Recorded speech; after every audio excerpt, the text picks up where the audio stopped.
saw the most recent clip going on about Joe Rogan, his comment about video games or like gamers.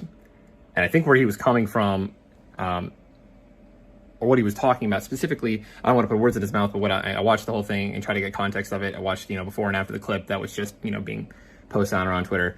It sounds like he's talking about like the top 1%, like the very odd or one-off chance that you're going to be a professional player, an esports player, and a successful one at that, right? I mean, you can be a professional esports player and, beyond like a tier 2, tier 3 org, which is not maybe paying you the most. And obviously if you're not winning and being paid a lot, you're not a big streamer, then you're not really making a lot of money.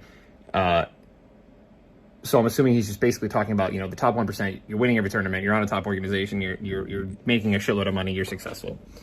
And I mean, he talks about how, gaming can potentially not really get you anywhere, right? You're putting a lot of time into it and you're just mindlessly playing video games.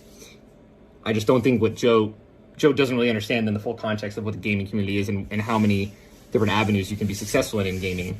I mean, there's streaming, just content creation, YouTube, being a professional player, being a freaking coach. I mean, you can be incredibly understanding of a game but not have the physical capacity to be able to get pentakills every single round and every single game. But that doesn't mean that there's not a job for you, right? That doesn't mean there's not a place for you in the gaming community where you can be successful, especially when coaches are being valued more and more in the gaming community now, which is a beautiful thing to see because coaches have been in sports forever.